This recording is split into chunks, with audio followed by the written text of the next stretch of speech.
YouTube, what's good with it, man? It's your boy Neo Cannabis, and I'm back with another video.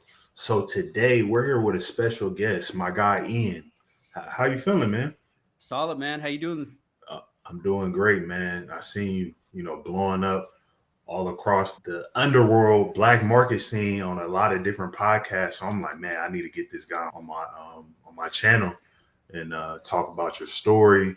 Get your perspective on the industry and just chop it up, man. It's a Yeah, pleasure solid, to man. have you on. Appreciate you.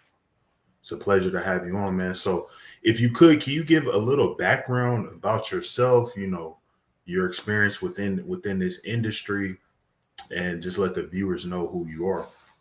Yeah, so my name's Ian Peterson, and basically we're going to talk about my probably 25-year journey from illegal to legal in Mhm. cannabis, starting out in I want to say 93, flipping packs back then of the commercial pounds, living in Arizona, swag, and then moving all the way up to launching the largest state licensed cultivations in Arizona, launching a CBD company, one of the first to the national market, working with children with neurological disorders, and yeah, that's kind of my arc from zero to over 10 million. Man, so let's start from the beginning. Yeah. How did you get into the industry? What intrigued you? And then you touched on, like, you're flipping packs on the black market. So Mhm. how did that come about? What was the scale of your operation? What did you learn during that time, during your early stages Okay. within the So what was industry? I doing? What did I learn? And what was the scale? Yeah, So I yeah, started at around 16 years old. So most kids getting quarter ounces, half ounces, ounces when they're yeah. 16. We're getting pounds just because we live in Arizona, right on the Mhm. border. So if you know Arizona, and right now it's one of the largest cartel strongholds for layover points before it hits I-10 to go out east, which Mm, I-10 runs all the way out, or I-40. So you gotta pass where we live with probably 25% of the product that's moving into the United States right now through the cartels. yeah. So that started young for me. So picking up pounds instead of just little ounces, flipping packs, What learning was the the quality? What was the swag, quality? and yeah, 550 a pound swag. This is Swag. 1993, Wait, what's the 94. what's the term? Oh yeah, so we Oh, call it, what would you guys call it now? That it's that like, Mexican commercial. You know what I oh, mean?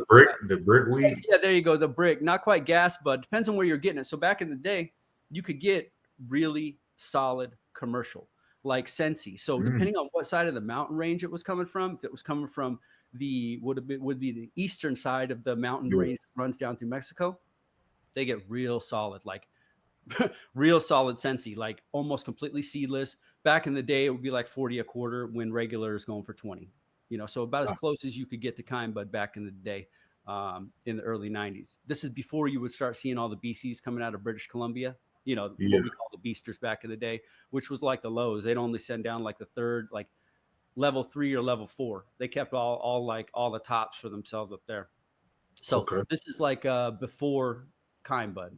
This is, what, God, 25, 30 years ago. Yeah. So, anyways, that was my introduction to it. Mhm. And then by 1996, I ended up meeting a guy that came down from Oregon with some Kind Bud. And I'm talking fire. Like today, still Mhm. fire. Love buds is what I would call it. You know what I mean? So, like, how old are you? I'm 30. Okay. So, I'm 45.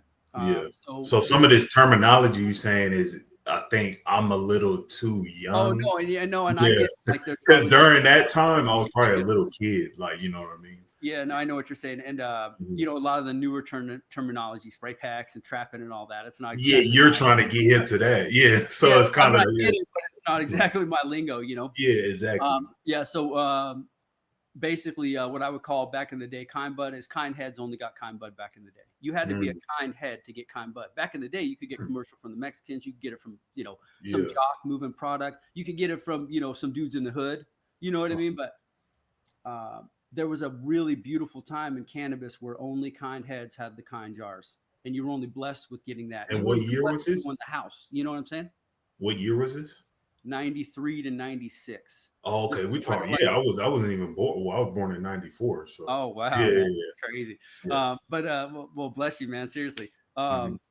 But anyways, yeah, so things have changed a lot, and certainly you can just go into the dispensary to get it now. But back in the day in Arizona, where I've been living and grew up, it was super illegal, a zero tolerance state. So this is where I decide to move into cultivation. So, flipping packs of commercial, doing our thing, you make like $50 a pound, $100 a pound. You break down a pound, 64 quarters, 20 a piece, you're at 1240. You know what I'm saying? You're not like really killing it, Yeah. But the first time I was introduced to kind bud, this dude came down, was a guerrilla outdoor kind bud grower. His name was Terry. So what is a guerrilla outdoor kind bud grower? It's a dude that comes down from Oregon that knows how to grow. It comes down and lives with his plants. He starts the clones, gets them on like little battery packs, keeps them in like a milk crate, like a green milk crate, hides them in the shade of mesquite bushes because we got like all these big mesquite trees down here.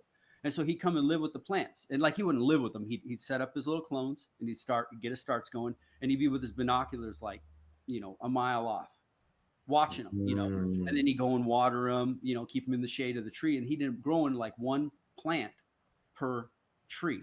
And so this dude would come down here for the season from Washington and he'd grow like maybe 84, 90 ounces. Well, back in the day, like 1993, 1996, if you could even find a pound of kind bud in one whole place at one point in time, you're looking at, $4,800 to $5,000 a pound. And this would be equivalent to what we call now as exotic, correct? Oh, like the super fire. You know what I mean? It would have to be real exotic flower. That's but I mean, all indica strains, just a real solid indica from up north in Washington and Oregon, just like almost 100% indica strain, fast flowering, 55 days, it's done. You know what I mean? He's getting it and getting it, and so once I started getting that and I could get pounds then, and pounds then were going for $3,000 a pound, I was like, damn, like this is something I can make money off. And pretty soon I'm making some thousands of dollars because you're talking, at minimum 1,200 wholesale for a quarter pound, so 48 all day. So if you can get them for $3, it's much faster money than commercial. Man, yeah, that's that lump sum. So like you were getting them. So this was back in the 90s. You were getting them for three bands, and you was able to flip them for anywhere from whether if you had to bust them down in quats or sell them. Yeah, then I was still new to it. So four cutie pies. Quats. Or the whole thing. You was getting anywhere from 48 to 5,000 revenue. Yeah, if you're breaking down ounces, solid. You know what I mean? You're making a couple thousand profit. And ounces then we're going for 350. And if you had like G13 or something like some real super exotic, like you're talking back in the day, I don't know if you heard G13. But something like that, you're talking 400, 450 an ounce in Arizona, so I was like, let's start growing it. So I started studying. We got a house off the golf course, me and a homeboy of mine. Like instead of getting a trailer and doing it in some like, kind of like low operation, we went and got a really nice house in an area where you wouldn't expect to see a grow house, right off the golf course in Sedona. And the Sedona, Arizona is a beautiful area where I live nowadays, the Red Rocks. I was telling you about it yesterday. So we set up the operation there, ended up ordering seeds through Mark Emery, who was one of the biggest seed distributors at the time. And this was 2001 when I finally decided to get the grow going. Real cannabis historian. This is a real historical trapper right here. I know. So Mark Emery, a legend, one of the largest seed distributors out of Canada, ended up doing 5 years down here. They ended up extraditing him after he probably did, over 2 million in seeds. But I was fortunate enough to get the first and original blueberry strain that was DJ Short. Oh, blueberry, yeah. DJ Short up in Canada. I got that original blueberry, and I got F1s that were feminized through Dutch Passion. This is like the beginning of feminized seeds when they had just been doing the research on feminized seeds. This before auto flowers. So you'd be getting the feminized seeds, 10-pack blueberry F1s, $325. A lot of money for a guy that's working 2 or 3 jobs, working at Circle K, working for a funeral home at the time, and just like slinging a little bit here and there, whatever I can get my hands on. So we set the grow up. At the time, it was just 2 1,000-watt lights. We started growing trees. It took me about 1.5 years to really get it going, but by the end of the 1.5 to 2 years, and we had really done our first real harvest, learned not to grow small plants, but to grow trees. You cut a clone 2 weeks, you veg it for 2 months. 2.5 is your whole veg time, 2.5 months. That's when you start getting into that 2.5 foot where you can double your plant size, and you're looking at a minimum of 6-8 ounces of plant. Like that's so solid. What was a startup investment for that first grow? Oh, like $1,200. We had to get metal halides, and then we got switchable ballasts. We got our first metal halides, and then we could switch them over to HPS, and then had like a little closet situation going for a mother that we kept for the Mhm. mother, and then our little clones that we could cycle out. But Yeah. I learned a lesson trying to grow hundreds of plants instead of trying to grow hundreds of small plants as opposed to just growing 4 or 5 huge trees. Huge. Trying to get that gram per watt, 0.75 grams per watt. You know what I mean, on 1,000 watts, so you're 750 Mhm. grams. Um, that's what we were really targeting. So again, 2001, again, still at the same time, if you could even find a pound of super fire in the same place, it's 4,800. But I got these twins that I could flip it to because I'm not trying to get touched because I'm the Yeah. grower and I'm living in the place. So you got to work with people you trust. Also, some rules: nobody comes over. You don't have a girlfriend. You know what I'm You saying? talking about 4,800 locally, or like if you was to ship it out to the Oh East no, Coast? 4,800 locally still. Oh, just driving around locally. Yeah, Yeah. still 1,200. I can What do you front. think it would go up if you was to ship it to New York or something during that Oh time? shit! So the dude that was doing the Gorilla Outdoor Kind Bug Yeah. growing, Terry, he used to take packs out to New York, and at the time he was getting like $5,000 and $6,000 a pound because they break it down to 20. They're 20 a gram all day. You know what I Yeah. mean? So they're going to pull 10 G's off it. So, Jesus. anyways, long story short, we get the house going, and as you mentioned to me, things can happen with relationships, and we ended up having a falling out. So we had a falling out, and I ended up losing all the genetics. I came home one day, and the dude had just was after one of our harvests. The dude is just literally clearing out the spot, and it was because he was doing some shit on the low, and he already knew that I was going to find out. And long story short, it was like his lease through his mom that had kind of done it because she was like front. It was her house. You know what I mean? On this Mm. nice ass property. And so, long story short, I ended up losing that operation, had to go straight out of my own. And that's where I started like setting up houses. So I go and say, hey, let's go 50-50. I'll front you the strains. I'll front you the equipment. I'll show you how to grow it. I'll show you how to maintain it. I'll come in and trim it with you, and I'll move it, and I'll split it with you 50% all day. Boom. And so that's like how it started to progress over the Scale. years, where I would have little houses and little ops going. And for a period of years, that's what I did until 2000 in I want to say 10. I ended up having my first son. My wife, I got with my wife, who was my wife now today, my girlfriend at the time. We've been Mhm. together for a couple of years, and we got a place together. And she told me she was pregnant. Mhm. And so at the time, it's like I can't have my own houses. And be honest, some of those relationships in those houses, like you letting other people do things. If you want to do something right, you do it yourself. You know, and so things don't always work out to be optimum, even though I've made money along the way, 100%. Yeah. Uh, so fast forward to where it really gets interesting. 2010, having my first son, and I need to start making some money again, and I can't run houses. So I get with a dude that I used to know. Um, Essentially, one of my guys that I was really good friends with had what we'll call an angel investor. A guy used to either front him a lot of money or a lot of product, send down 15, 20 pounds of mushrooms at a time from Washington, or front him cash at the time for us to go pick up the commercial in Tucson. Because, Correct. Tucson is like right by the border and you're Yeah. picking that up. So I ended up linking up with this dude. And at the time, 99 plants in California is what's going on. These dudes are just south of the Emerald Triangle. I won't say where they were, but they're where all those fires went on. I don't know if you know those towns that just got decimated. Literally, Yeah. it was there. They lost their houses, everything eventually. But long story short, up until that point in time, they're doing their 99 plants, and so they're pulling 8-10 pounds of plant off of each farm, because what they do is they'll set up each plot and they could do 99 on each residence. Damn. 99 plants is a caregiver Yeah. in California at the time. And so these dudes are pulling down between their plots 500 to 1,000. So I'm like, man, at the time I need to make some money. And I'm sick of doing my job working as a chef. For over that time I had been a chef for almost 16 years.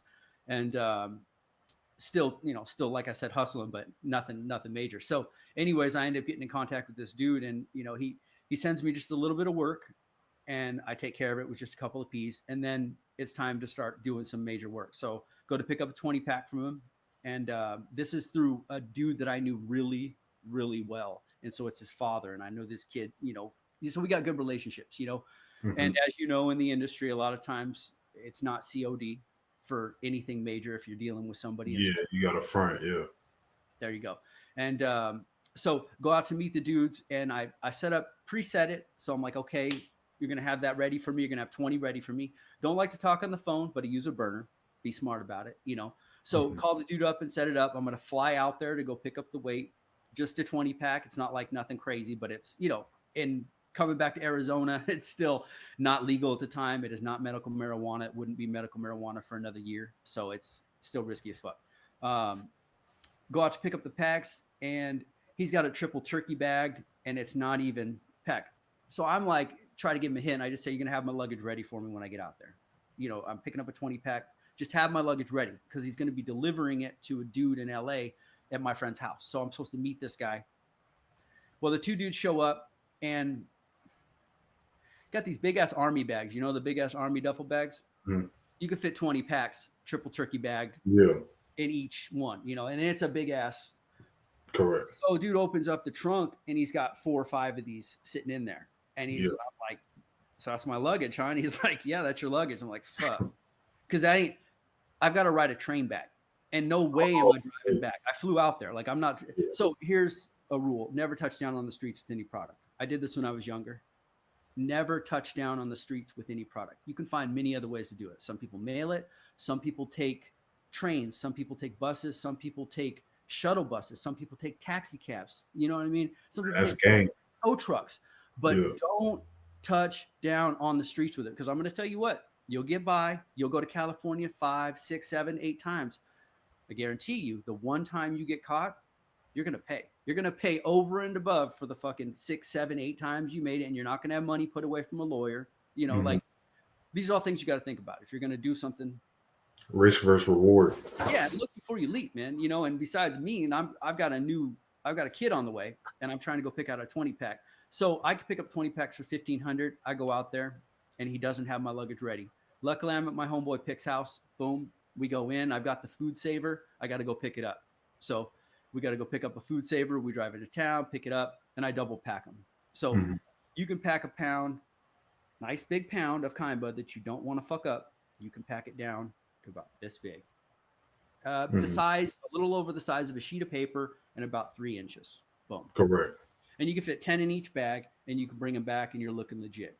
So me, just to try to be slick, I pack it, then I wash it, then I pack it again, wash my hands. I'm not trying to look like the guy. So I got these horn rim glasses that my friend gives me because he uses them in performance. He's like, here, take these.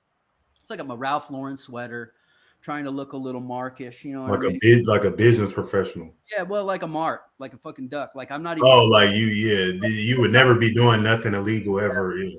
Guys, I really want to be that cool. I want to be the cool, but I'm not that cool. Yeah. And wearing the horn rim glasses look like Malcolm X's white cousin. Oh, okay. And so hit my boys, get it packed in LA, and now I'm looking good. I got 10 in my record bag, and I got 10 in another duffel. Well, maybe 8 and 12, And so, anyways, I'm going to take the train back because, again, I don't want to touch down the streets. And from LA to Arizona to where I'm at, it's a solid 8-hour drive. And man, like I said, shit could happen. I'm not fucking with it. So hit on the train, and instead of LA, you can get on the train in LA. I don't know if, you can get on a train in LA County. You can get on the train in a main spot. Not trying to fuck with that. So I research it. I get on a train at a little spot called Fullerton. It's this little tiny ass spot. It's actually where they made the American. You're talking about Fullerton, California? Yeah. Yes. Oh, okay. So I'm from California. Yeah. Oh, okay. Word. So it's where they actually the idea of American Graffiti, the film came out. I don't know if you know the old Hot Rod movie, American Graffiti. Anyways. Anyways, but yeah. So I go there, and it's like we're train enthusiasts. It's actually where train enthusiasts might take a train. It's not like regular people taking trains. So you're either a train enthusiast taking a train, which is like the airliner, or they have ones like the Beachliner. They got like these 3 different trains, right? Well, one's a classic ass train. Like you can take this train that's from like the 1970s, this old ass kind of classic train thing, right? And you're riding with straight Amish people or black folk. Black folk going back to the D because the train went straight back to Detroit and Chicago, or you're running Amish people because Amish people don't have that electricity. They don't fuck with cars, and so they still ride trains, right? This is crazy. I ended up doing it a few times, and so I noticed the demographic. So I'm packed up, get a little grilled cheese at the spot right there, get on the train. Again, the reason I'm running this particular train, you're getting on the train at 9:30 at night. Is there any security? 0 security. You go to LA, get on the fucking Amtrak? You go to San Diego, get on the Amtrak? You know what I mean?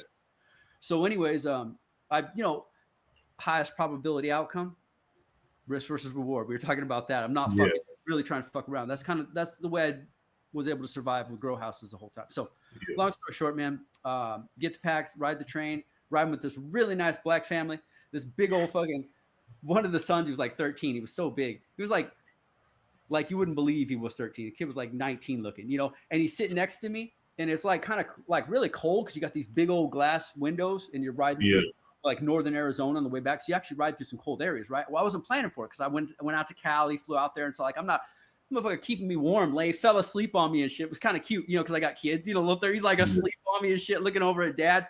I swear dad was trapping too. I looked over him, like I'm like, yeah, dad's got Y'all both gave the look, yeah. Got PAX that on. Look, yeah. You know what I mean? Anyways, fucking hilarious. So we go and we're like way out in the middle of nowhere, and the train comes up to a stop, right? This is in like Needles, California. Like it's fucking middle of nowhere, right? Well, if you ever ride the train, you got to tag your luggage.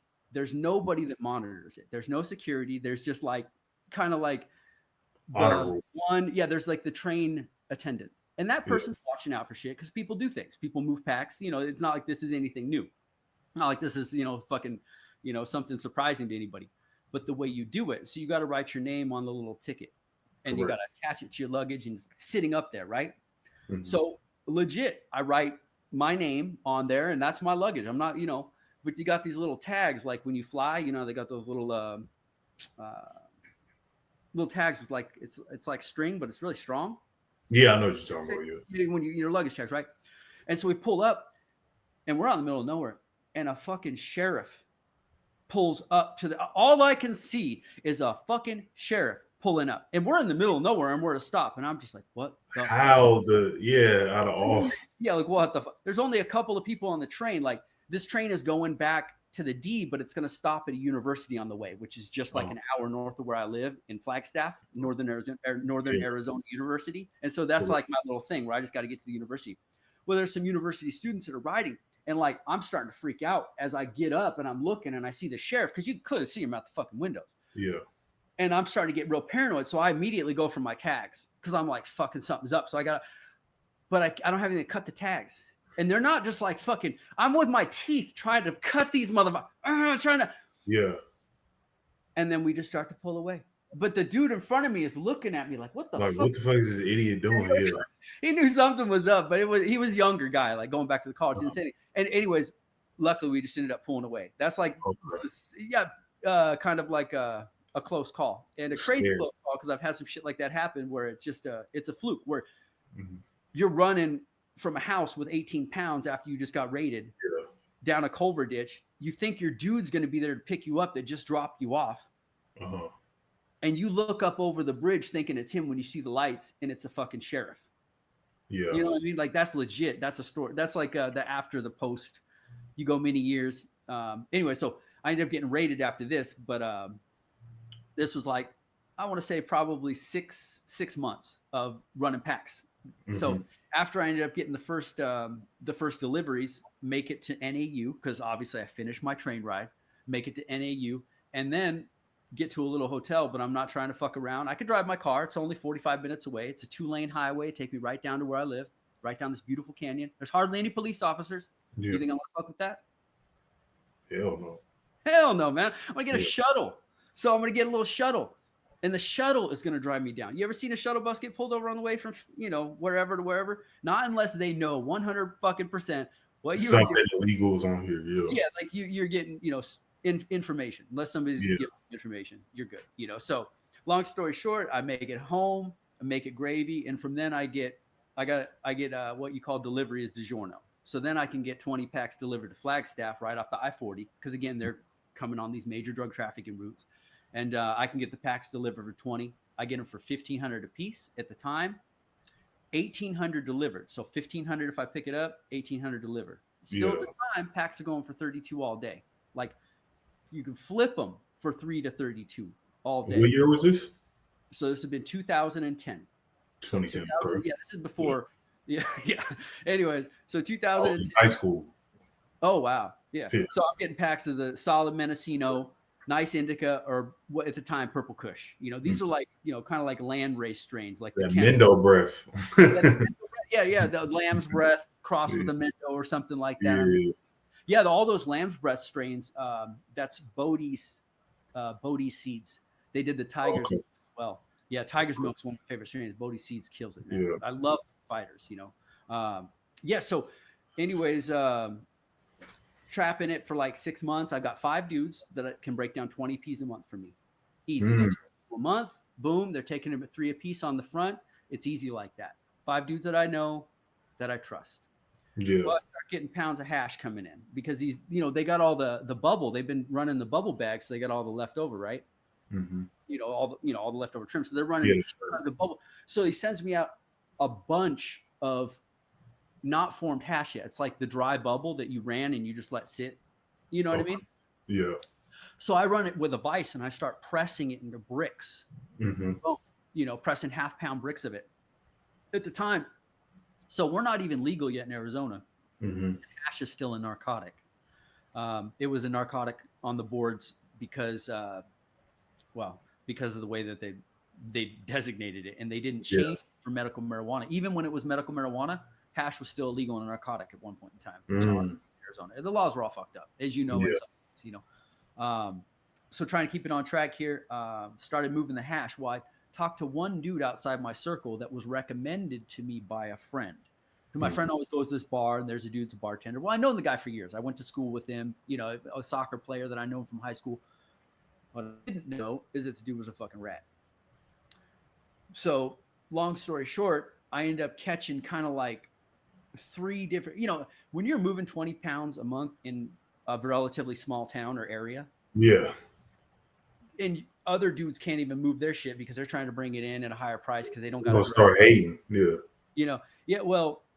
So I have one hate mail, we'll call it. You know what I mean? Where like I'm working as a chef at the time at a restaurant, and a girl that I work with is like, "Yo, you need any weight?" And I was like, "I'm good." And she's like, "You're good." Well, she knew what I meant when I said I'm good. Like I'm fucking good. She's like, "You get packs for?" And I was like, I get them for 15, 18 all day. And she's trying wait, you were a chef, like moving 20 P's a month? Oh, always keep a job, son. Like, don't. You know what I'm saying? Like, always have a job. And that way you can go to the judge. And this was my shit. Like, go to the judge and be like, "Judge, look, I may not have been doing it the right way, but I'm hustling. I'm out here trying to better provide for my family off of welfare, smoke. You know what I mean? Fucking smoking meth, trying to. It's like I'm trying to really raise my level. Sorry, where was I? So you said that the lady was like trying to she's trying to get sell some packs to you or something. Yeah, she's trying to get them off to me for 3, and I'm like, I'm good. So she has a little bit of that information. Well, long story short, there's an employee party that we have, and she's brought up like a bunch of sacks. Well, she gets pulled over with her husband, and then she got to give the list of 10 names. Well, where my name ends up. Yeah, so that's one strike, right? And that's just like a few months before culminating, right? Well, this is before even the hash, right? Around the same time of the hash, I go to drop off a P at my boy Doughboy's house. Well, I don't ever do any hand-to-hands, and I'm always smart enough to if you're doing something, don't let somebody see what you're physically doing. Like, so if you're going to pull up your car and you block your car, and then you maybe leave something. You just don't do it in a way that anybody, somebody's always watching. Your phone is always tapped, and chances are the person you're dealing with is undercover or is an narc. If you operate like that, just under that premise that it's certainly possible that's just going to happen, then you're likely not to get fucked or fucked as hard. You can do some damage control, That's real game right there. Solid. Appreciate you. So second, I'm leaving the house, but here's where it's fucked up. The house next door has an investigation that's being run on it for meth. The dude next door is selling meth, right? Correct. My dude next door, I drop off the pounds to. Across the street is a narcotics investigation, basically a narcotics task force that has rented the trailer across the street that's watching the house next to my boy's house.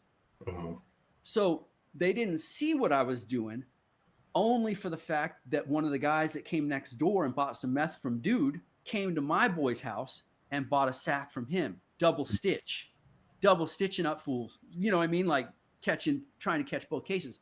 So I'm leaving his house while they're doing an investigation. Investigation. So then they see you, and now you're a person of interest now. Yeah, they see, yeah, who is this dude? Nice ass, brand new Chevy Extreme at the time. I had like a brand new Chevy Extreme truck, you know, like fucking red. You know, you had a pop it. He had a pop. I like nice shit. I drive a Hellcat now. You know what I mean? Oh, you got a Hellcat? Okay. You know what they say about Hellcats. Oh, the trappers, yeah, no, for sure. It's always a trapper. Yeah, I'm done past that. You know what I mean? I'm I've done out of the closet, as I said, as we talked about. Yeah. So the third thing is one of the dudes that he puts me in touch with is the bartender I sell the hash to. I end up flipping him an ounce, right? Mm-hmm. Well, you got to listen to the way people talk. I go over to drop another one. The guy's like, "Oh man, that was so good. Oh man, that hash was so good. Oh man, he got so high." Talk, you know, like over talking, like trying to make you say something. Yeah, like we don't talk. Like I'm bringing you this. Give me the money and we're out. Yeah. If we're even saying what the fuck I'm bringing you, and you're telling me how much we're doing it for, like he's trying to get you to confirm something. Yeah.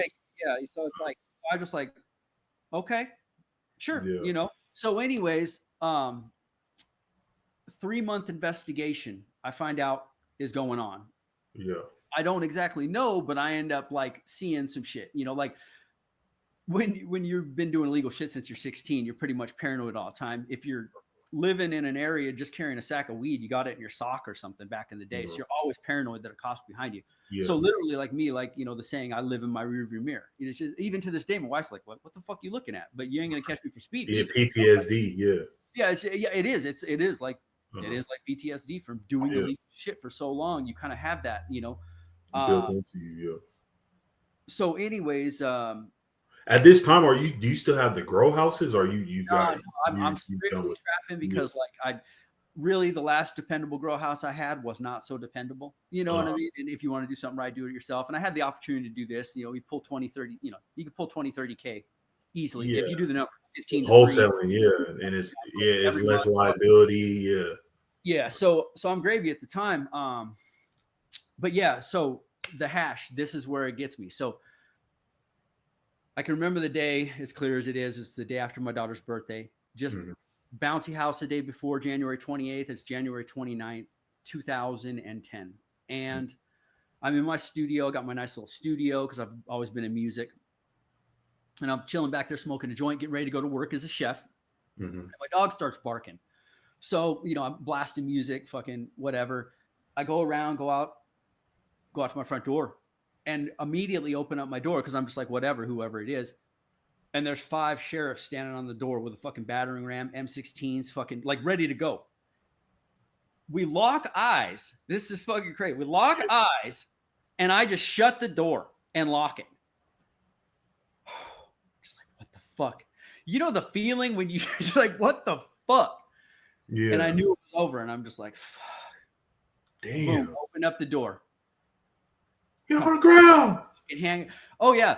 You're on the ground, motherfucker. Handcuff my ass, throw me on the couch. Fucking, it wasn't actually that hard. Like no face in the shit. Like they were, you know, like they didn't come that hard. But you know, I opened the door. You know what I'm saying? Yeah, because you weren't really resisting. You kind of was. Yeah, like I just shut it and I was like, fuck, open it. Anyway, so boom. They end up handcuffed on the couch, blah, blah, blah. They're running through the whole house. Well, am I the type of guy, based on what you know me, to keep the 18 pounds that he just got out of the 20 Definitely pounds? Not, because you seem real calculated. Yeah. Family? Yeah, no. Yeah, no. Another lesson, keep it somewhere else, but don't just keep it somewhere else. Keep it somewhere at a straight person's house. Like someone that's so fucking straight and so clean that they'll never get pulled over with anything because they don't do anything. Keep it somewhere like grandma's, grandpa's. You know what I mean? You know how hard it is to run a case and to get a warrant on somebody's place, no matter if they know where you're coming from. Because even that day, they're like, yo, like we saw you coming out of there. You know, but you just don't say nothing. So anyways, I'll move forward. So boom, they get me on the couch. They got me handcuffed. They're running through the place. They ain't going to find anything. But what they do find is about 27 grams of hash. Because I still got my personal ounce that I keep with me because I like to smoke, you know. Well, in Arizona at the time, it's a narcotic apparently. And I won't know this until he breaks it down. But due to all the meth that was being sold in Arizona at the time. They classified it as a narcotic. Yeah. Well, they classified anything over 9 grams. This is where it gets fucked. They say so like due to meth dealers, if you got more than 9 grams, 2.5 year minimum, mandatory minimum, can't do anything for you. You're going away. and I got 27 grams of what they're classifying as a narcotic. Because it's concentrated. Because it's on the books in Arizona since like 1918. Hash has been a narcotic.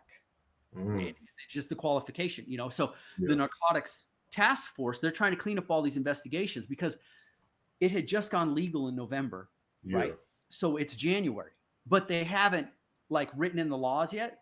The city still has like, if you're familiar with the way that the cities work whenever they or the states work whenever they launch new cannabis legislation, because I've been involved in launching state licensed facilities. What they do is they have a window from November during the election, from the time that they voted in to the time that they can then create the legislation. This is how long that a county, a city, a state, essentially the counties and cities have to create legislation on what is legal and what isn't, right? And so, long story short, when they wrote the legislation, they didn't write what is hash and or keef and or shatter or any of these extracts. It wasn't even shatter at the time. We were doing oil, you know, we were doing BHO oil, but so they hadn't written it in. So they're looking at pressing me with this. So they got me there. He sits me down in my daughter's room and is like, yo, so what can you tell me? He wants to 10 names. And I'm like, look, I can't tell you anything. You know what I'm saying? I'm not about to fucking ruin somebody else's life with a mistake. And even though he hasn't told me you're looking at the 2.5 years at this point, he's just like, what do you want to tell me? It's like, fuck, you know what I mean? What the fuck can I tell you? You know, he's like, well, shit, you know, maybe give me some bad guys. And I'm like, give me some bad guys. Like, man, I've been so out of the game. Bad guys, like, I don't even fucking know any bad guys. And that's about as honest as it gets. You know what I mean? Like, I'm going to deal with some scumbags, you know? So, not about to compromise my own shit for it. So he's sitting there and he's, you know, this is maybe 30 minutes has gone by. They've searched the house. They've got me sat down.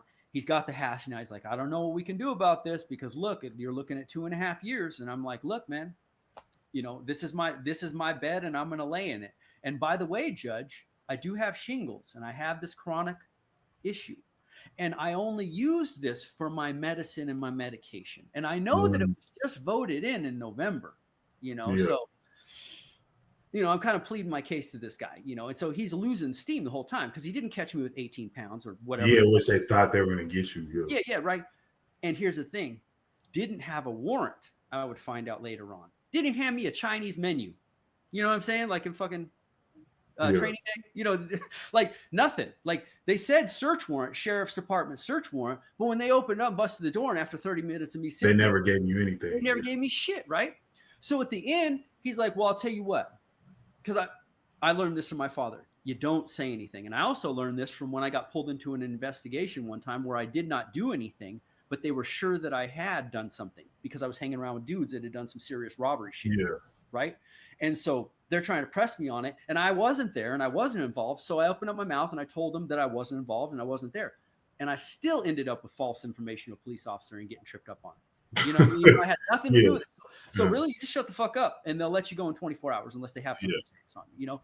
So long story short, I don't say anything. I'm just listening to this dude the whole time. And they're like, oh man, nobody will know and all this bullshit. You know, and it's like, dude, like I'm done. Trying like, to get you the rat, what are we going to do? So he says, I'll tell you what, I'll let you go to work. Let me to go to, you just caught me with an ounce of hash almost. You're going to let me go to work? Yeah. Because he's like trying to let the line out because he knows he ain't got shit, right? So he's like, I'll tell you what, you call me tomorrow and tell me if you want to cooperate. Holy shit. This motherfucker's going to let me go to work, not get arrested, and call him tomorrow and tell him if I want to cooperate or not? He doesn't have nothing. Sounds like a pretty good deal to me because, again, I'm a man of my word. Listen carefully to the deal. I get to call you tomorrow and tell you whether or not, right? Stuck out my hand as quick as possible, and I made him shake my hand like a man because if I shake a man's hand, I'm going to fucking honor it. That's the way we do it. You know what I'm saying? That's how I got to good business this day. So what did I do? I went to work that night and I got rid of the leftover 18 pounds in that little story I was telling you before where I had to go get it, ran up the goalie, got it out of the place where the people didn't even know where it was. They didn't even know it was there, was able to get back, meet the dude, and I'm running with the pack, running with 18 pounds. Now you think 18 pounds is heavy? 18 pounds is heavy when you know you're looking at 5 years. You know what I'm saying? That's heavy shit. And you just got raided that day, you know? And so I get, like I said, I'm running through this ditch and a dude had just dropped me off, which was my angel that we had talked about earlier. he called a dude and had that dude come pick me up and drop me off to pick up the weight. So I'm supposed to get the weight back to him. Boom, running down the culvert ditch, fucking think it's going to be my dude coming. Boom, look up, hear the creak, look up, and it's a sheriff. Because they cruise all the time. Like if you know our town, it's Yavapai County or this area. It's one of the most highly policed areas. So just again, like the thing on the train, just by happenstance, there's a fucking sheriff there. So I'm sitting there with a pack, like a duffel bag that you hold, but you got it wrapped like this so you can run. You know, looking up, just frozen, and then he rolls away because the dude had brought me another car. So I had like another car over here that was parked in front of a house. And so he went to that. And once he went to that, I hightailed it up in the dark in all black in my chef's uniform, fortunately enough, and ran the half a mile back down the road to the house that I could walk in the front door. You know what I'm saying? Okay. It was crazy. The dude got the weight back. I walked away with my street cred. This is the greatest part. The next day I got up and I'm a man of my word. I got up at 8:30 and found the 20-year prosecuting attorney on narcotics that was now a defense attorney in Yavapai County. Sent him a deposit, and by 10:30, I was on the phone with the narcotics officer as a man of my word saying, I told you I'd call you today at 10:30, and I'm here with my lawyer, and he has something to tell you. My lawyer got on the phone with him and said, I'm X lawyer, ... name, not going to disclose his name. And Mr. Peterson does not wish to cooperate with you. And I had stacked over that last 6 months, and I was in a good position to where I could pay for a lawyer, and I had plenty of money put away. And so this is where it goes to the final end. So the lawyer who you think is your friend actually works with these guys. You know, even though you paid the lawyer and you think you're smart because you got the 20-year prosecuting attorney on narcotics, well, that dude just worked with the county for 20 years, right? So he knows all the ins and outs, but maybe he's your friend, maybe he's not. You know? So he's like, hey, so, you know, they're trying to say that this could still be 2.5 years minimum and maybe 4 years because you had 3 times almost the amount of the narcotics, over 9 grams, 27 grams, you know, so they're thinking this could be 4 years. So maybe you want to cooperate. And I'm just like, look, man, I'm paying you. And this is straight up. I like kind of stood back and was like, look, man, I'm paying you. So you want me to cooperate? We're not going to talk anymore and I'll find somebody else. He kind of stood back a little bit and was like, okay, boom. I felt like the guy would respect me a little bit. Again, the motherfucker comes back. You know, they're still trying to push it. You sure you don't want to just cooperate? You know what I'm saying? And I just said, you ask me again and we're fucking done. Like, just ask me one more time and we're done, you know? So anyways, it's January 29th when I get busted. And now I've got to do a self-surrender because he says, okay, you got to go in and self-surrender for these charges. They're going to charge you with the felony. Possession of narcotics. So I'm like, okay, boom. So I go buy myself a nice new Ralph Lauren sweater, a nice white one. You know what I mean? You know, looking clean. Got my shit all ready to go. It turns out it's like Valentine's Day at this time. So this would have been almost 2 weeks after it's Valentine's Day. February 14th, right? And the narcotics officer's like, yo, I can't make it tomorrow to the self-surrender. So hilariously enough, I'm like, okay, well, he can't make it tomorrow to the self-surrender because it's Wednesday, a Valentine's Day, right? I remember clearly it was a Wednesday. Well, I couldn't make it Thursday to turn myself in because I had a film shoot with a guy by the name of Kerry Hiroyuki Tagawa. When we used to do webcasts, we were doing podcasts and broadcasts back in 2008, the first broadcast before YouTube and all that shit. So I had to do a podcast with a guy that was in American Me. I don't know if you'll know him as the dude that looks like a Mexican guy in American Me that doesn't have a cell. He also is famous for playing Shang Tsung in Mortal Kombat, if you know that dude. So I had a podcast with the guy on Thursday. So I can't make it. So I mean, coming from that scene, it's a trip when you're negotiating your own surrender, and you can be like, nah, you can't make it Wednesday. Well, nah, I can't make it Thursday, you know? And so we'll do it Friday, but we got to do it Friday, and we got to get in and out Friday so I don't stay the weekend. So I call my bondsman up, and I get my bond all set up because I'm going to get arrested. Long story short, I show up, and it's 6 a.m. in the morning, right? I'm waiting for my lawyer to meet me there, and I'm also waiting for the narcotics officer to officially put the handcuffs on me and arrest me. I'm sitting there waiting. I just smoked because I know I'm about to get fucking go to jail for the day at least, you know. And narcotics officer doesn't show up. So I'm like, what the fuck? So I call my lawyer. I'm like, where are you guys at? And he's like, you didn't get my message? And I was like, what do you mean I didn't get your message? Because it's on my regular phone, right? Motherfucker called my burner the night before. Don't know how he got my burner phone number. Got that one mixed up. My lawyer never had my burner phone number. But the narcotics officer somehow did. Anyways, long story short, he called, or when I called him, he said, you're good. He said, expect a civil summons in the mail. They're not going to proceed with the charges. So another lesson I learned is push it. In even 2 weeks. If you're going to have some sort of issue or a case, just push it as long as you can. Push it 2 weeks, push it 2 months, because they lose steam the whole time. Because each, it's like they're like car salesmen. You know what I mean? It's like some bullshit where he's like, oh my, you know, the narcotics officer was telling me the whole time, oh, my captain really wants to push for this felony and he's not going to let it go. Well, it's bullshit. He's the one that makes the decision on the case. You know, so it was really just a house of bullshit cards stacked on a no warrant raid where they came in and thought they were going to catch me with my pants down and I was going to fucking squeal. Didn't happen.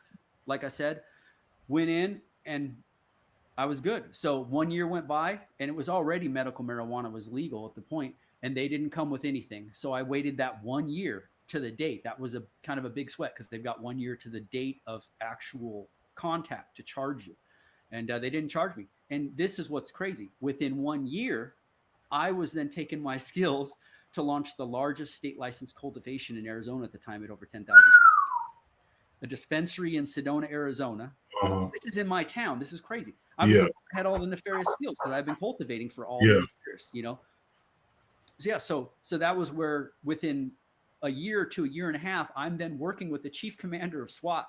This is fucking crazy.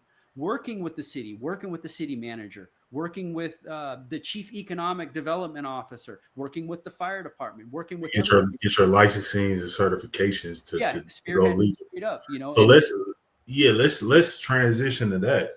Yeah. So as far as on the, you know, in your route to the legal side of the cannabis industry, what are some of the things that you learned from that? You know what I mean? Especially in cultivation, because you know, I talk to a lot of people in retail, things like that. But just talk a little bit about the cultivation side, where people usually go wrong in that aspect. That's a great question to ask. I think a couple important things to know is always know your numbers. So whether you're growing in a 100 square foot, if you can do a cost analysis on that 100 square foot and your cost per gram, that is going to scale. You're not going to go to 10,000 square feet and think that those numbers are dramatically going to grow down. You know? So you have to be able to set up price targets. First, you got to be able to set up grow targets and know what you're going to be able to cultivate per watt. You got to be able to get a gram per watt. If you know, right now you're really lucky. Everybody's really lucky because we were growing with metal halide and or flowering with HPS. So metal halide for veg, HPS. Right now, the new lights, instead of a target of a gram per watt, you're getting 2 grams per watt. With the LEDs and things like that, Yeah, and not just the LEDs, but just some of the new Gavita setups and stuff that they're doing.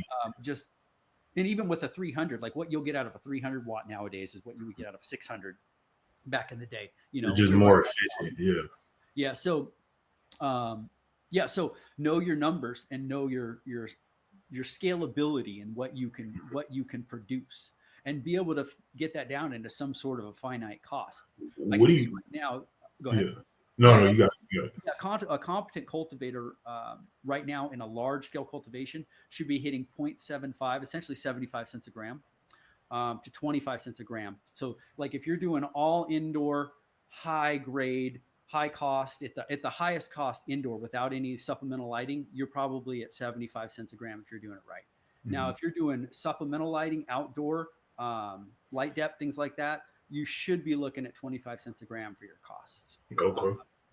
What do you say to the growers that are like, you know, in this, you know, the state of the industry right now, like you're not getting anything for what you're putting in. What do you say to the growers who are just like, man, I don't know what to do. Like I'm growing this stuff and it's just not selling. People are trying to price haggle. where do you see the efficiencies, or like where do you see The those market in type of general, mistakes? What would you say? the market in general. Are you talking about like distributing packs to dispensaries in that model? Or are you talking Just about? everything, like, because for example, like I get people in the black market, the Mhm. legal market, the whatever. There's just a huge issue with, I guess, the oversupply, but Exactly. also people wanting a certain quality for the price, for an unrealistic price. Sure. What do you see? What do you say to growers who are in that position right now in the market? Well, to speak to the dynamics and what's happening right now, I was just out at a friend's 50,000 square foot cultivation, doing some consulting with him. And they've priced the pounds down to, in a large scale, like we've got 130 dispensaries here in Arizona. So that's a completely different market to California or Colorado. But here they've priced the pounds down to around 900. Mhm. Um, Indoor? Basically a contract. Yeah, indoor, the Yeah. top Yeah, tier that's what I'm saying. Yeah. play. Yeah, 900 a pound, and that's a contract that you'll get from some of these larger dispensaries like Curaleaf and some of these, basically corporations. You know, speaking to a couple different points, I've realized for me in the industry as I was growing with it, I realized it was either you roll with it or you get rolled over. And that happens in a lot of different industries. Mhm. That's where I left caregiving and the illegal industry and really moved into the legal industry because I understood that the way that things were moving, if I didn't move with the times, then I was just going to get rolled over and I'd be low hanging fruit and an easy case. So it's like, boom, you got to really like think about where the industry's going.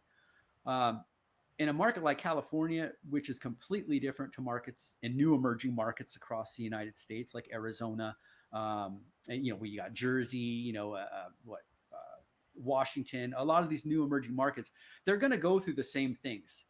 So I think it's important if you really want to see how a market's going to evolve. We were grateful to see how California evolved and then how Colorado evolved off of California's model. And Mhm. off of Colorado and California's model, Arizona's model developed, and Las Vegas's model really reaped the benefits from it.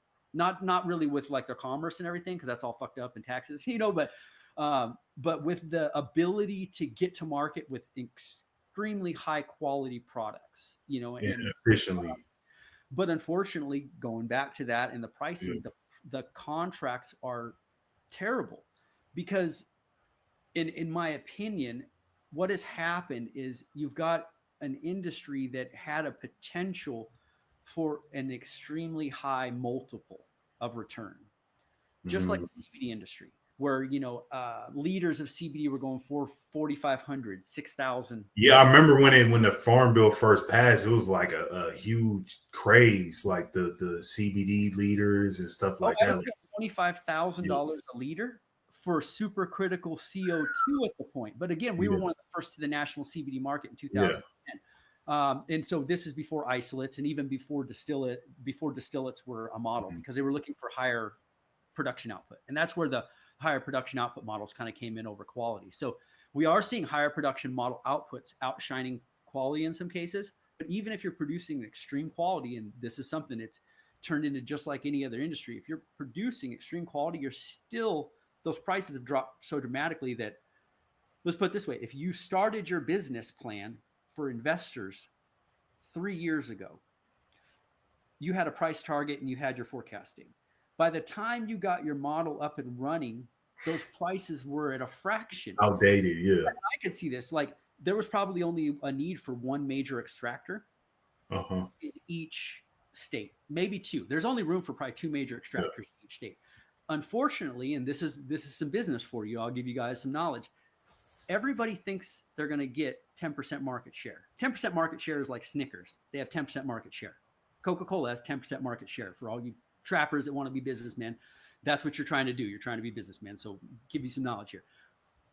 If you think 1,000 people are going to come into a market and get 10% market share, you don't think somebody's going to get hurt, and that's what people don't realize. And so what I saw in the CBD industry is one of the first to the national market, and this is a comparison to cannabis. When you have 25,000 other people come into the industry, all of these people that come in just cancel each other out. You start canceling yourselves out. It's like I'm going to run the prices down. Oh, well, he ran the prices down. Well, I'm going to run the prices down. You're just screwing yourselves. So so this is like, have you ever heard of OPEC, how the oil price is standard? That's what the industry, is unfortunate as it is, needs.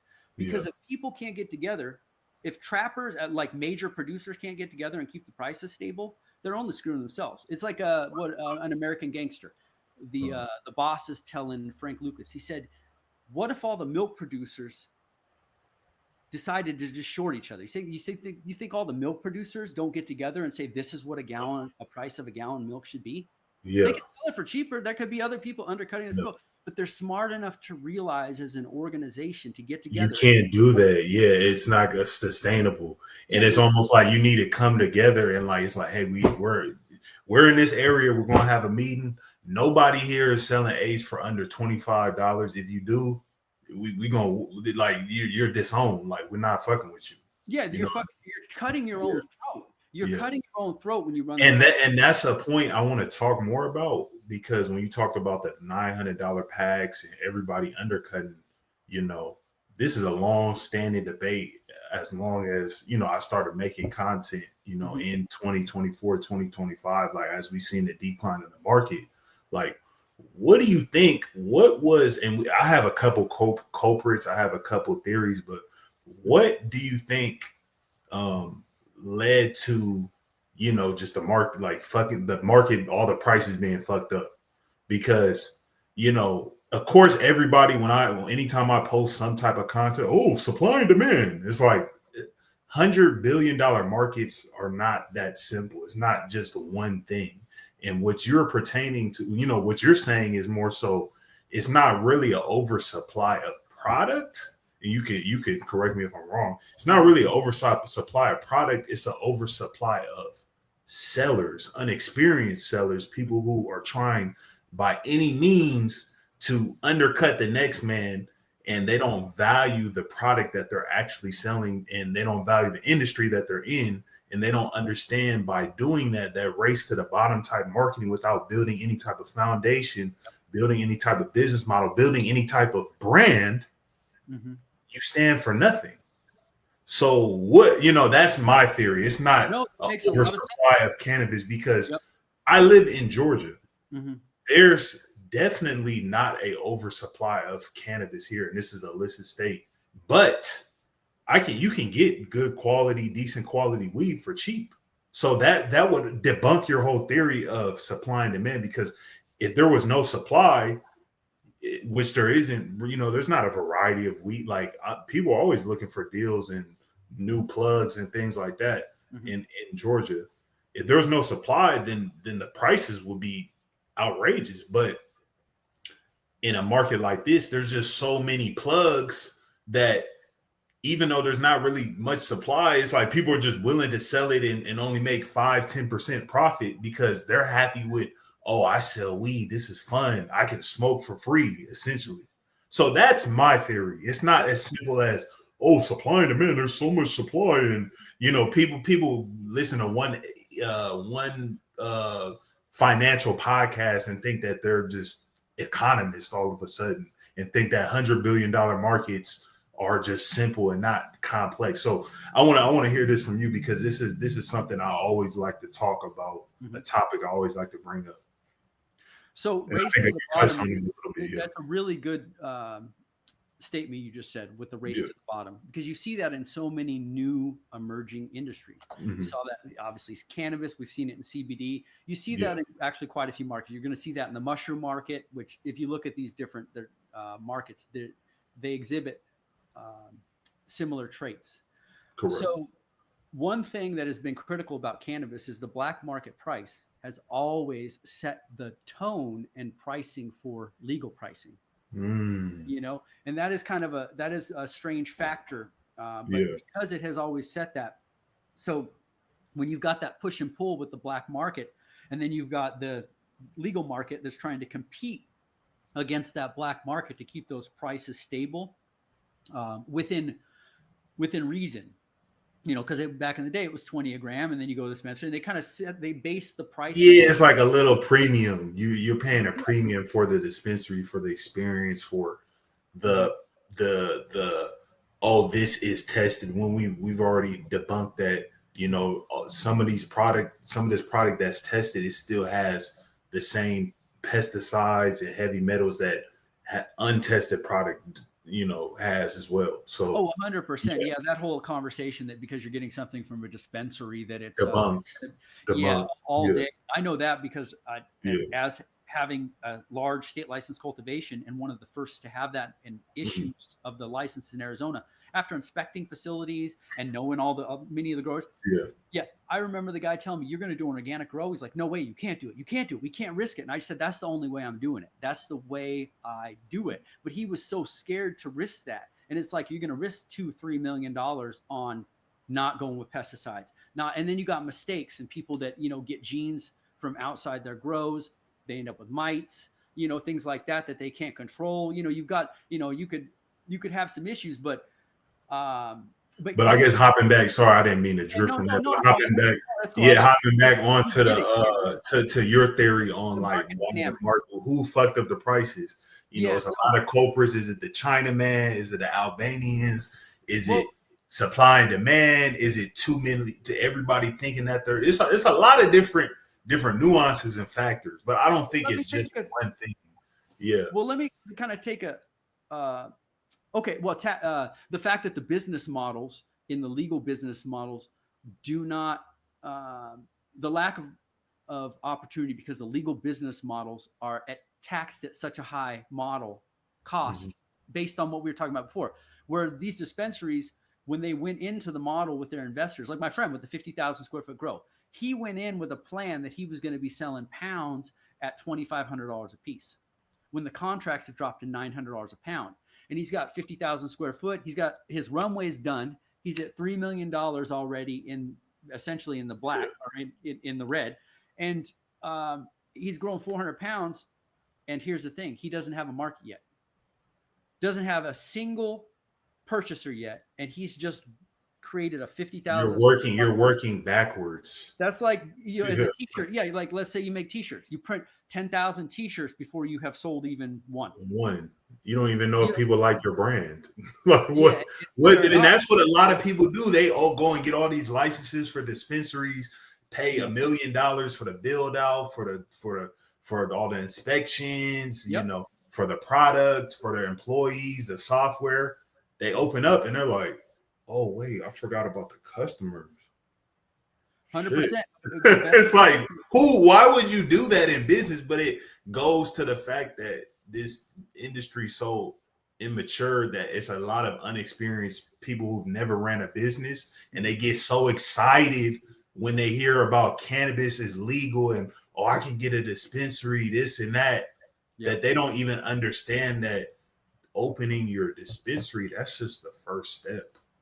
It 100%. means nothing. That piece of paper Yeah. means zero, nothing at all. Yeah. Yeah. No, it's crazy, man. Yeah. The But people. yeah, sorry to cut you off. Yeah. No, no, not at all. But yeah, people's perspective. Right now, being in the industry really since its infancy and having friends that even before I started my own state license cultivation had did it in Colorado and had did it in California. So to see the genesis, I like history, so I like to look at things in kind of like larger swaths than maybe like a year, 2 years, 3 years, 4 years, 5 years, 10 years.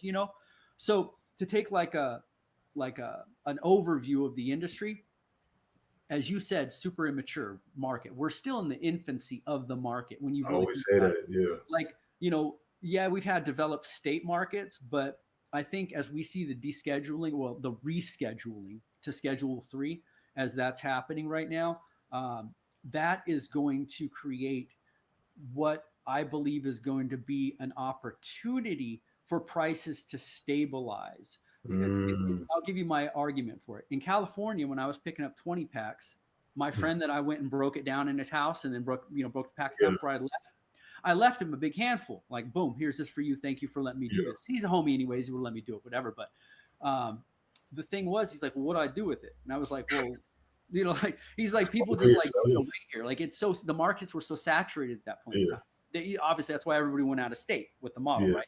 Packs out of state. They couldn't get rid of it in state. But if you go to the dispensary models in, like, say, San Diego, um, which is a good example of a market, or even across California, you'll see that the prices are actually quite high. $60, 40 bucks a gram for concentrate. Here I can get 4 for 50. I can get it 15 bucks for shatter. It's a new I emerging. remember seeing a comment. Somebody was like, "God damn, man! Yeah, You no, talking $50 quarters? I mean, at some point, they just gonna start giving this shit away for free." right. Yeah, But in California, I have a sneaking suspicion that either the owners of the licenses got together in some of the larger dispensaries like San Diego Recreational Center, um, maybe the pharmacy, and they said, "Look, we need to start working together to regulate pricing." And maybe they did, or maybe it's just like the gas stations where they don't get together and just one person has his prices here and the other people are smart enough to keep it there. yeah. But you don't see gas stations doing price wars, and that's what's killed the industry. So Price. as we grow, as we grow over the next 10 years, it's like Yeah, that's where the industry is going to stabilize. You're going to start to see it in commercial markets. You're going to start seeing it in convenience stores. yeah, As Schedule 3, as they put it Schedule 3 and license it along with alcohol and tobacco, which there's still going to be licenses. Then that's where I think we're going to see the prices restabilize, like they did in California, where you couldn't give it away, and then next thing you know, prices have stabilized in California. yeah. So that's kind What's of like your thoughts on THCA? I mean, we're seeing like all yeah. these states rush and Mhm. trying to put more regulation on it because, as we know, through the 2018 hemp farm bill, Yep. THCA technically is legal. If you know any, because THCA is actually not cannabis. THC cannabis is actually hemp. It's Yep. classified as hemp as long as it tests under 0.3%. So we're And it's seeing these states, Texas, Georgia. There's a variety of states now. They're trying to rush and put more stricter regulations on THCA because, as we know, THCA is weed. it is what it is. There's no All difference. all weed is THCA. It's just the test. Yeah. Yeah, So that's really it's just how they manipulate the testing. yeah. But Test. what's your thoughts on that? Because I think it's the greatest threat to the legal, recreational, and medical markets. That's why a lot of these states are like rushing to, try to stiffen up the laws. Yeah, I think it'd be counterintuitive and almost a catch-22 for the states, because if the Yeah, states try to make it illegal when we're moving towards federal cannabis legalization through yeah. the rescheduling to a Schedule 3, those would directly conflict. They would, Mm, you know what I mean? They would directly conflict. If a state just made a federally legal, then it would be like a state, or a county putting regulations on alcohol, for instance, yeah, like counties, but where you can't, dry counties, or a county you can get beer, but you can't get hard alcohol or whatever. yeah, correct. So I could potentially see something like that, but it would be a moot point at that, because it's the same thing. And I think they would understand from a legislation point. It's the Yeah, same thing, right? So as you said, yeah, the THCA, the only difference is the testing. You test it hot or you test it cold. They heat the sample for HPLC or for gas chromatograph. And that's mm, what converts the THCA, the protein, into that acid form. yeah. But the idea behind it, and what I think is interesting, is all of these people that are just killing it right now, sending it. That is so.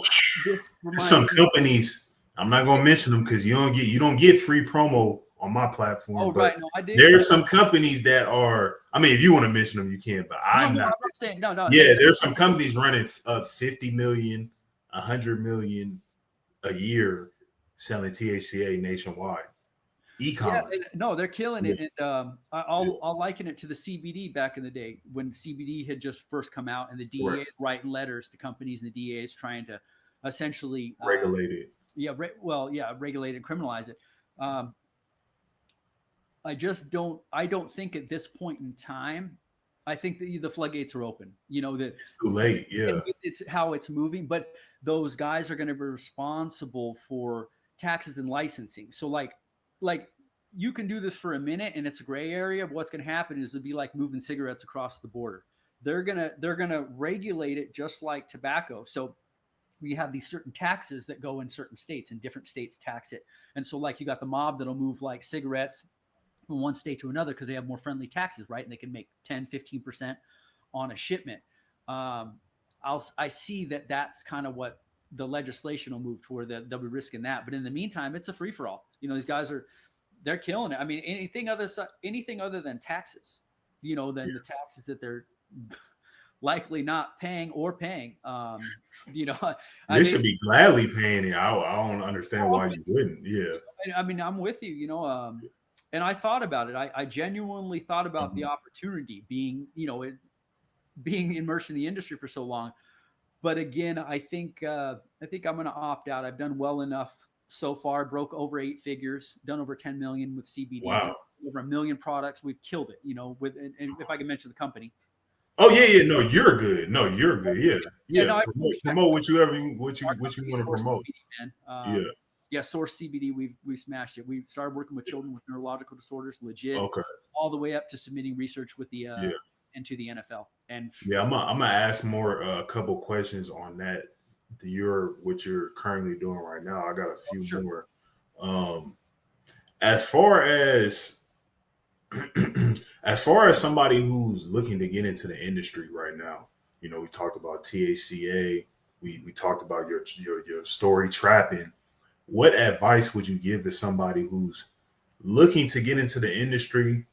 They love this plant. They love, maybe they're watching you, they're watching me, but they just don't know where to start. What type of advice would you give them, in order to just give them some clarity on how they need to navigate in this industry.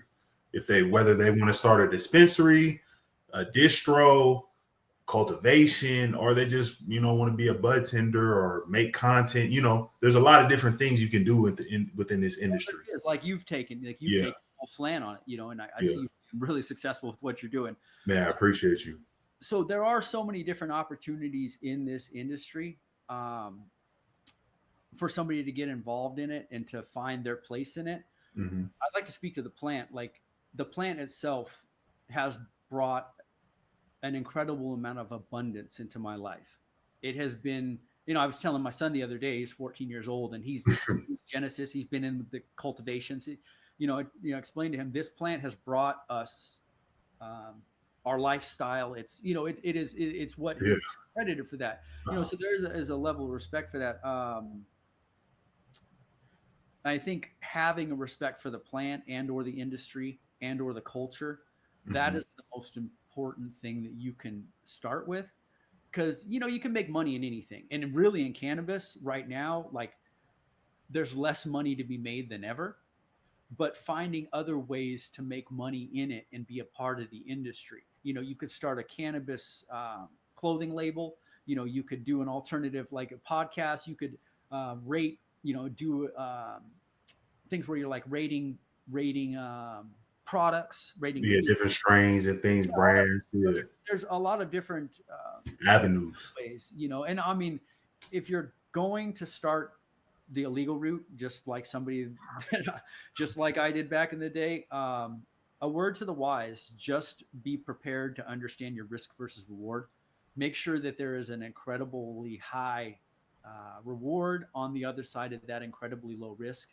And as I tell everybody, and this is straight from the horse's mouth, um, selling drugs is like riding motorcycles. It's really a lot like that. Mm. You're gonna go down sometime.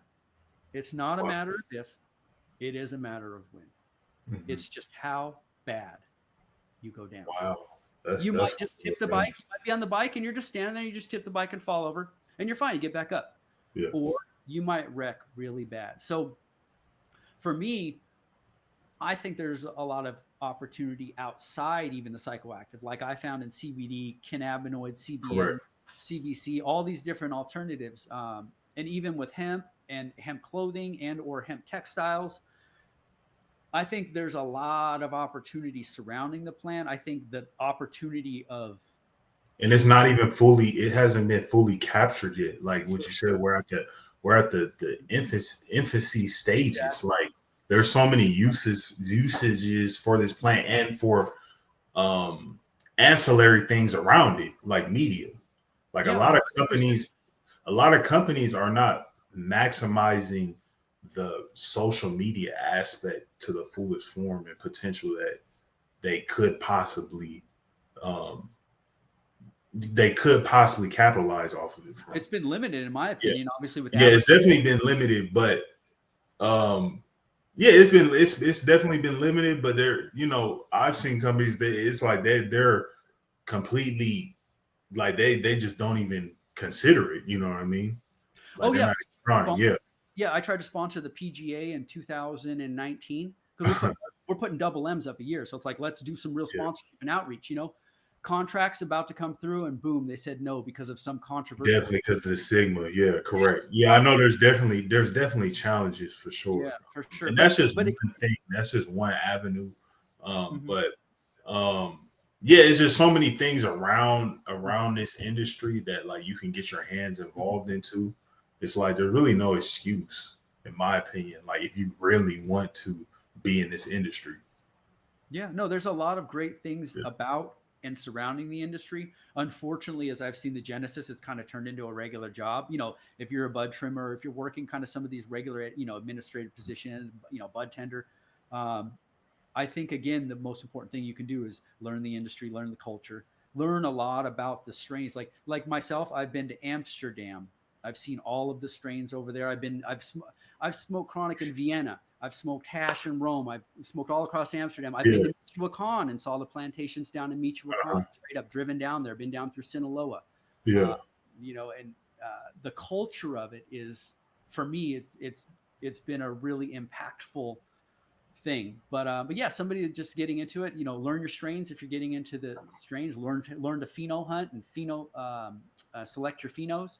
Learn about genetics and the new emerging genetics that have different types of profiles. Whether it's I started working in high CBD strains in 2011. I had the first ACDC, Canatonic, Valentine's RX. These are the forefathers to the what would become the CBD industry. You know, Yeah. uh, so yeah, and just learn as much as you can. You know, when I was cultivating, I read everything I could. I read a book by Ed Rosenthal, who was the editor of High Times for over 20 years. Um, yeah, try to get your knowledge. And one big thing, because I think I'm talking to people out there that are trying to make money. I think over and all, what are all trappers trying to do? You know what I mean? You guys are trying to make some money. So Yeah. here's a little bit of advice if I can impart some to the audience. When I was first cultivating in 2001, an ounce of chronic was $350. An ounce of gold, one pure 24-ounce gold bar, was $350. You got around his Now neck. that gold bar is $3,500, right? So invest in something else. Buy some stocks, buy some gold, buy some silver, buy Yeah. something that's going to go up. Spend a little bit of money on that and have some sort of investment. And to all you trappers that like jewelry, here's another thing. If you like jewelry, buy yourself a nice little gold chain, buy yourself a big fat ass ounce, and buy ounces and rock those as medallions. Because an ounce is going to weigh as much as your 10-gram fucking Yeah. whatever Cuban link, big ass Cuban Yeah, link. with the big pennant and stuff Oh, like right. that. And I see dudes with medallions. I was interviewing Exhibit, you know, Yeah. Uh-huh. at one point in time for another platform I have, and Yeah. was chilling with him, and like you could tell somebody feel your shit, like if it's just like that hollow or whatever, you know. So invest in something like that. If you're gonna buy jewelry, just buy ounces of gold and wear that shit. That'll keep you proper, you know. A little As bit. somebody that's an OG in the game, what's your take on the spray packs? Oh yeah. So and again, because I'm so OG, I might even be Yeah. old school. Uh, Yeah. so spray packs, I'm assuming spray terps Yeah, and where they spray the artificial turps on the weed. Yeah. yeah, so boosted. So I remember the Mafia kind bud grows that were coming in around the early 2000s that would be out here because like Arizona has kind of a big Mafia Yeah. scene. And they be boosting theirs with sugar to try to get the crystal up, you know, try to get Mm, the crystal formation up. Because if you boost your product, like if you boost the water with sugar during harvest, it makes yeah. it out like this glucose will start to pour out of it. Look like these fat kind of crystals, you know. Oh wow. So we've seen things like that. Like enhancing the It's flower like, are artificially. you familiar with placebo? You ever heard of the placebo strain? It's like super white. This shit looks like the whitest of the white rhino classic strain. Like, you know, Wow. will be the whitest. Yeah, like the white strains that were developed by Yeah. Irvin Roskam. Are you familiar with that guy? Yeah. Um, Crystal, I think Cristal is what they had out in Amsterdam. But those are like placebo strains where you look at all the crystals on them, and they're not going to test near as high as the the the formation of the crystals on it. So you'll look at the formation, you'll be like, oh, that's the whitest, illest shit I've seen. Look how covered it is, you know. And then it tests rather low in comparison. So my input on spray packs is I haven't really come across spray packs. From what I'm seeing and purchasing in dispensaries here, they're not even close to doing that yet, just because of how new the industry still is here. Yeah. Like. But there is some big brands like Jeter's that their weed is sprayed. Like I talked to one of the owners. I like it. I'll pack my joints to shatter, but I cannot stand that flavor. I always thought it was just the flavor they added. Like, they made. No, I talked to the dude. One of the owners. He literally admitted like their stuff is infused, or I mean sprayed, basically infused flower. Yeah. Yeah, no, they definitely do the flavor for those flavored Jeters, and that shit is not. A flavor cartridges, flavored Jeters. Just I like my shit straight. You know what I mean? Straight. Okay. Okay. I guess to close it out, tell us a little bit about, what you're working on currently. You said the CBD. Talk a little bit about that business model. Everything that, some game that you learned from running that company. Okay. Thank you. Just broke 10 years with our CBD company, Source CBD. Like I said, one of the first in the national market, working with children with neurological disorders, and then all the way through neuropathic, cell proliferation cancer. Had the opportunity to be featured in High Times multiple times as another feature, working with rare Bengal tiger, lions. So working with some rare and exotic animals, doing experimental treatments. That was like 6 years ago. Okay. So over the time, we've basically touched every animal, mammal, human shit that you could think of with CBD research, contributed to the NFL. On the way up, ran it up over M's. Took an $800 investment. CBD straight up. Yeah. Took $800 out of, invested it into CBD for the first bottles we launched in one store locally in a small town in Cottonwood, Arizona, where I was living at the time. Doubled, triple doubled. So went that first year, 60K, the next year, 777, the next year, 2 million, the next year, 2 million. So you kind of peak out, but to this point, we've done over 10, so 8 figures, over 10 M's, sold over 1 million units of our products. And this is still pumping today too? Yeah, you go to sourcecbd.com. We're doing it. We just launched the gum. We stayed away from the gummies for a long time because we were like straight medical, working with pharmacists. I give accredited medical lectures to physicians. Wow. So you continued education credits. I work with the International Academy of Compounding Pharmacists. So we're actually like a legit company that's been affecting change in the industry, working with people, instead of like, oh, we helped this girl 15 years ago and now buy our Yeah. And I also like to talk and mention the CBD industry. When we first started, there was a company that was the most famous company out there, and they were helping a girl that they named their product after. And I'm not going to name that company, but if you're familiar with what I'm talking about. And what was a bit of sleight of hand, and the reason we actually accidentally came into the industry, is because I was doing the state license cultivations, doing the psychoactive, and this little girl was having these seizures that my wife knew her mother, and she wasn't being helped with anything, and she wasn't being helped with what was on the market. And so that particular company, what they were doing is they were actually taking a Cannatonic strain, which was medical marijuana at the time, and giving it to this little girl, right? And then they were fronting, when they named this product after this little girl, saying that that's what they gave to the little girl, making you think when they launched the CBD product, It wasn't really that, because they couldn't ship that across state lines. And that girl gets 7% THC in her Cannatonic, which was about a 20% CBD at the time. So that's really why we came into the industry. It was kind of like by accident, and then once we found something that worked for this little girl, that's when we started moving it. It wasn't like, oh, we're going to start the CBD company. It was just, we need to help this little girl because I've been working in cannabis for 20 years, And so that was kind of the genesis. So some of the things that I've learned is that if you give more than you try to get in any business, you're going to win. If you offer value in any business, I don't care what that is, you're going to win. And you guys kind of had a test. You guys had like a test target customer, and then kind of scaled it from there. It's like, okay, this product works for this type of customer.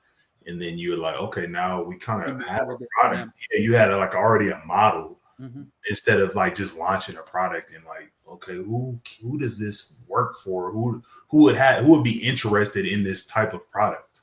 You know Sure. what I mean? It's like you work backwards. A lot of people a lot of people do business in a way of they start off, they get everything running, they start it up, and then now it's like they're trying to look for customers rather than anytime somebody who's actually experienced starts a business is they find the customer and then they build a product that is not currently on the market or is better than something that is on the market for that specific customer. And then you go and scale and find more customers like that. Exactly. What you're talking about is solving a problem. And Mm-hmm. and that's, I think, in any business, it's called filling a hole. You're not Yeah, going to find business unless you learn to fill a hole. And in filling that correct. hole, you're going to offer value. And if you offer value, then you're going to get rewarded for it. Made And that's millions. just in anything. So I guess I would encourage anybody watching, and this is kind of like what helped me to uncover my value, is find what you like to do. And this could be anything. Find what you like to do, really enjoy doing. Also, if you're good at it, if you can be good at any of those things that you like to do, just like you, it sounds like you found something you kind of like, you could be good at it, Yeah, you're a great communicator, you know what I mean? Um, and then start to try to think how you can take some of those skills and actually add value into people's lives. How you can mm, maybe offer some sort of change value. I don't care if you're making music, that adds value. If you're creating art for people, that adds value. You're creating content for people, that adds value. You're connecting with people, that adds value. But that is the core principle to any success. Like, I was able to add value because I could have the best product on the market at the most competitive price. That's yeah, value, you know. yes, sir. Um, and if you can uncover any sort of value that you have, and I learned that I like to cultivate, and I was good at that. That's Mhm. value that I could offer to the people that had the license, um, being a leader, growing into being a business leader, offering value to others that would work with me so that I could help to contribute to their lifestyle increasing. So yeah, so that's like the biggest word, is trying to uncover whatever value you have by the things that you Yes, sir. offer. Amen, man. Yeah, This has been an amazing, discussion. You dropped a lot of game, a lot of different strategies, a lot of your experience that people can value. Extract value from, because things that you talked about is it's not on Google. You know what I mean?